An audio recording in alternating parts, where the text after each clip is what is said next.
Hello everyone, today it's June 16 and let's get started.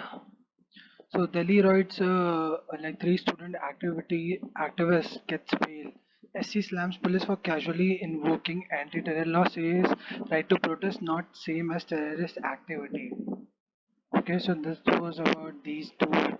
I mean, last year you saw that there were like a lot of riots like at different locations in Delhi. So this is related to that. Okay, ownership battle begins in Lok Jan Shakti Party. I think they are having some party issues, internal party issues. Despite assurance, Twitter yet to appoint compliance officer. It can be liable for any content posted on platform sources. So this is related to the new policy that Modi government sent it like in action I think it was 26th May. So yeah, Twitter is like still hasn't appointed any compliance officer. Well, WhatsApp has done it. AY1 not a variant of concern net center found in Maharashtra, Telangana. Okay, so there's a new variant, I guess, and you shouldn't be worried about it. Okay, all terrorist criminals, but not all criminals terrorists. High Court. Okay, yeah, I mean this makes sense also. Speeding car kills two in Daryaganj. Ah, amen. Okay, let's move to the other section. 15% jab centers for 1844 age group shut. Rest will close today. 15% jab. 15% of jab centers for this group shut. Why? Only 31,000 doses of vaccines are available for the youth in Delhi for 18 to 44 age group. Less than 1 day stock is available. Half the centers in Delhi are closed today, and the rest of the vaccination centers will be closed tomorrow.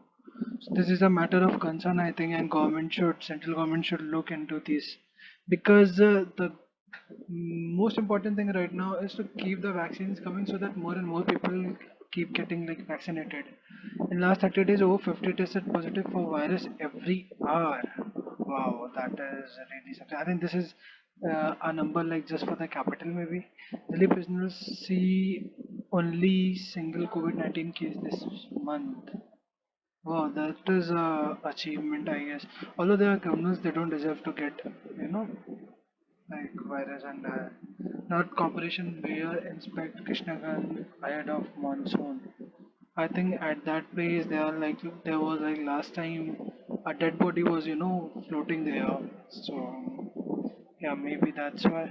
There were some issues with the recording, so we'll start again. Ali-BSP protest over vaccine scam, and this is related to earlier when the center had the previous policy for vaccine, the Punjab government was selling the vaccines to private hospitals for around 1,000, and they were selling it for 1,500 per dose.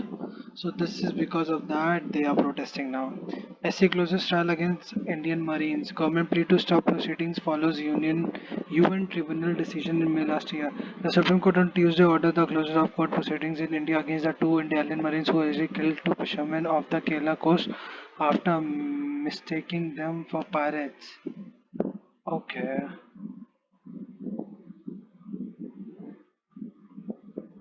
Honored for ending period poverty, Amika George received an MBE for her campaign for free menstrual products. Okay, that is good. Seeking hike in milk prices. CM aspirations power takes a dig as state Congress chief. Okay, let's go. America's mistake in the forever war. US misread the situation in Afghanistan with the long war now leaving the Taliban at the height of their influence. President Joe Biden has set the September 11 deadline for all American troops to leave Afghanistan, winding up 20 years of the invasion of the United States. Okay.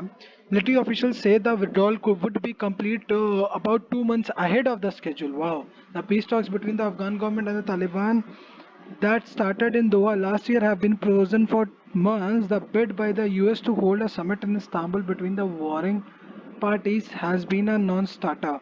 On the ground, the Taliban are making steady advances. Since May 1, the Taliban have seized 8 districts in 4 different regions, at least 6 provisional capitals, including Kabul, Lakshar,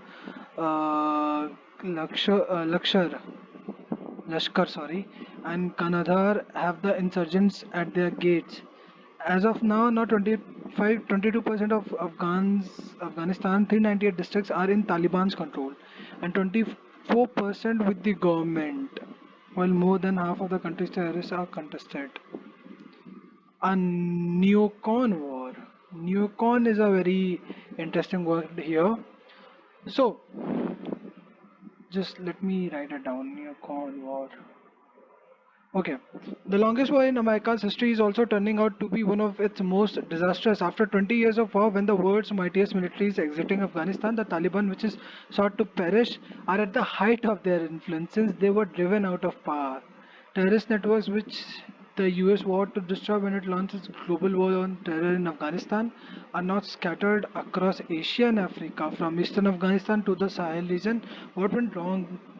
Yeah, it's very important to have a look at this today because uh, even I'm wondering why they're taking other troops when there is like this, like height in the control uh, of the region by Taliban. First, the US went into Afghanistan without learning anything from the country's history or was blindsided by the unipolar hubris. Afghanistan was invaded by great powers in the 19th and 20th century as well. The British Empire, which feared a Russian invasion to India via Afghanistan, sent troops to the country in 1839, ousted its ruler Dost Muhammad and established a client regime of its ally Shah Suja.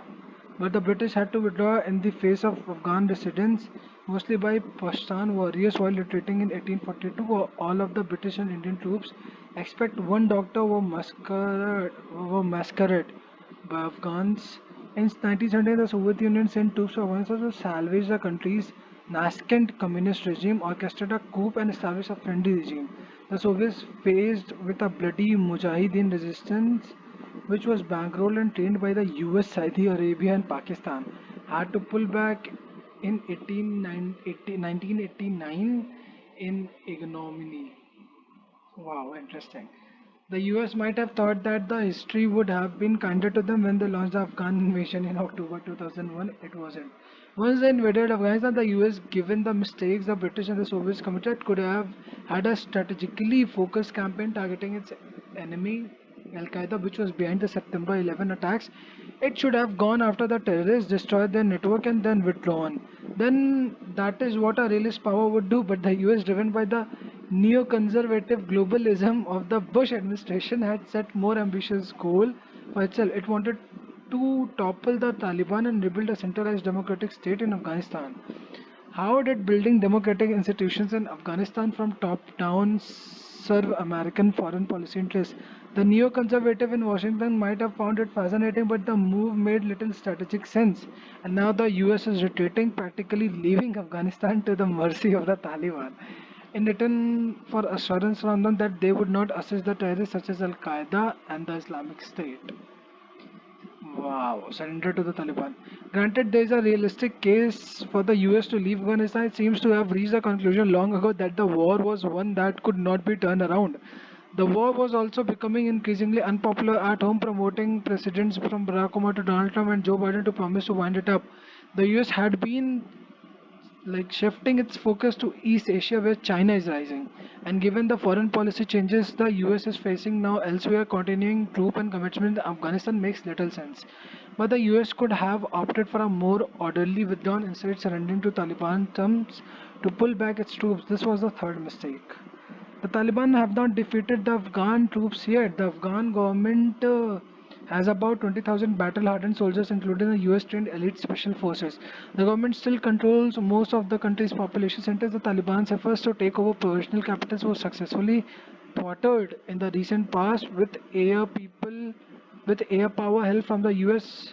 With the US being present in Afghanistan, the conflict has been in a state stalemate, stalemate. What has happened to my vocabulary today? The government not being able to defeat the insurgents and the Taliban unable to overrun the cities. Okay. The Americans' exit would now decisively shift the balance of power in favor of the Taliban. The insurgents have always known this. They have stepped up attacks and carried out targeted killing aimed at weakening the Afghan government and terrorizing society immediately after signing the agreement with the US in February 2020. And ever since the remaining US troops started pulling back from Afghanistan on May 1, the Taliban have started capturing more territories. The war may be winding down for the Americans, but for Afghans it will continue in one form or the another. And yeah, everyone actually knew this. An acquittal with no good but the bad and the ugly. The criminal justice system must observe the basic of a proper investigation, judicial fairness, and the survivor's right. Okay, the recent judgment of a trial court acquitting Tarul Tejpal, former editor of a news magazine who was charged in 2013 of having sexually assaulted and employed a young woman journalist during an event the news of the news magazine had organized in Goa, has created a furor and raised many questions. Okay. The investigating officer has also been pulled up not only for the lapse in the investigation but also for the gaps in her knowledge of technology. The Goa government filed an appeal against Mr. Tejpal acquittal in the Goa bench of the Bombay High Court requesting an immediate hearing. The Solicitor General of India Tushar Mehta during the hearing said that the lower court judgment lacks sensitivity regarding crimes against women and awareness of the sections of the criminal law. The law has evolved, the entire judgment proceeds as if the victim is on trial. Key changes: stereotype stereotypical evaluation. Second, the conduct of a survivor of sexual assault cannot be cast in a straitjacket formula. Every individual behaves different under the given circumstances. If it affects women's right to have a fair trial, therefore the judiciary must be careful not to create an inflexible standard based on the preconceived notion. Protection of identity sensitization is a must. It is true that the investigation must be unbiased, honest, just, and in accordance with the law. The entire emphasis on a fair investigation has to be bring out the truth of the case before the court. However, some lapse in judgment investigation and ignorance about technical terms such as harsh value with regard to electronic evidence should not lead to a total rejection of the prosecution case. Yeah, let's see. The invisible tax. Emergent action is needed to rein in inflation as people face economic income losses, medical costs. Yeah, I think there was the rise of like 6.4%, I guess.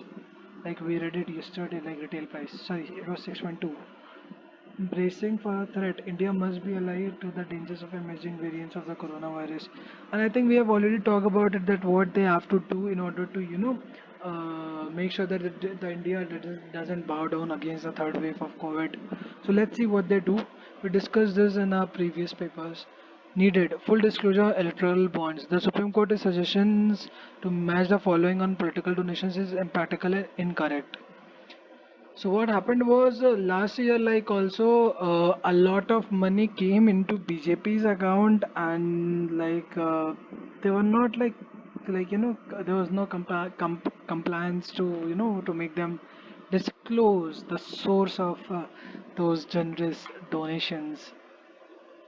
So I think this is related to that. In effect, electoral bonds give portable power to companies, wealthy individuals, donors, and foreign entities, thus diluting the universal franchise of one voter, one vote. Every vote is not equally valuable if companies can influence policies through hidden donations. The winner of this arrangement is the ruling party, whether at the center or in a state, and then the loser is the average voter.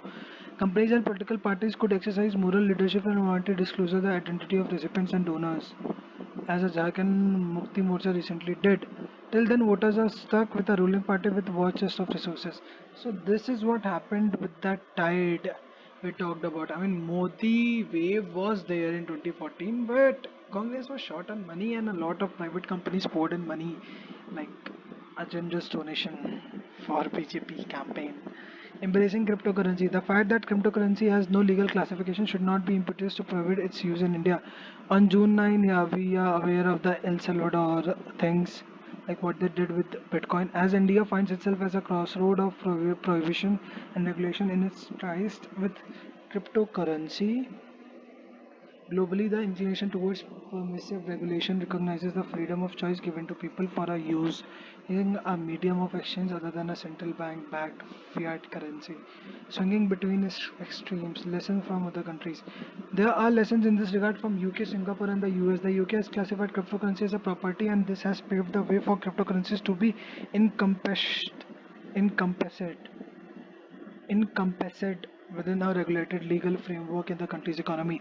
The UK has sought to regulate the functioning of crypto business while still imposing some restrictions to protect the interest of investors. On the other hand, while there is no exact legal classification of cryptocurrency in Singapore, the amenability of cryptocurrency transactions to contract law framework of the country has been firmly established, and there is now a legal framework for cryptocurrency trading. In the US, the open approach taken by the authorities has resulted in the trade in cryptocurrency being both taxed and appropriately regulated. While the approaches are specific to the country's economic realities and cannot be blindly implemented in India, the global regulatory attitude towards cryptocurrencies offer valuable insights into alternative ways to achieve balanced regulation in India.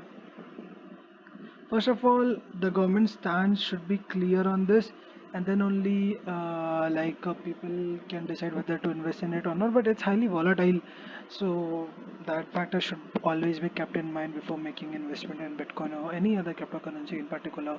A paradigm shift in vaccination. The COVID-19 vaccination drive demonstrated that India has become partner in vaccination against infectious diseases.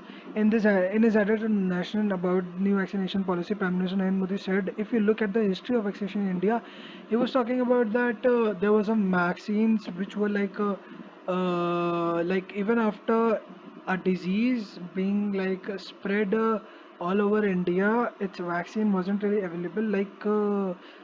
Like after like even 2 year, 1.5 year to the poor people who cannot really afford buying it, and they need to be dependent on other nations. But this time, India showed a very very good stand to this, and yeah, and you all know that we were fast with coming up with the vaccine, and we were fast with even vaccinating people. Many will say that not half of our population has been vaccinated, but you have to look at the number of population, number of people we have in our country, and number of people other developed nations have.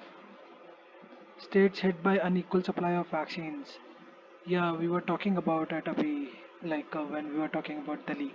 Government confirms first death from reaction to vaccine, and this is why government says that you should, stay there for 30 minutes and then leave. Jabs help against hospitalization. 2 doses of AstraZeneca Pfizer vaccine effective against Delta variant. Okay. US moves to tackle domestic terrorism. It announces a national strategy that focuses on prevention, interruption, and dissuasion.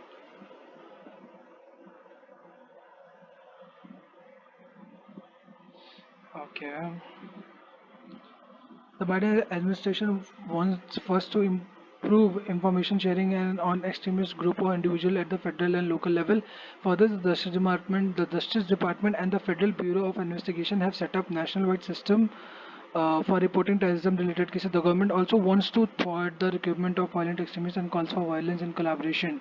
The government will also improve the system for prosecuting extremists by recruiting analysts and investigators and prosecutors. So the thing is that they are focusing on, technology, improving the technology, and having analysts and people. Then they can monitor people throughout on the internet and locate them before those extremists try to, do something. Trump pressed Justice Department to probe poll fraud claims. Emil Show he sought this Director of Justice, I think, Department of Justice support for his legal efforts. Oh, okay.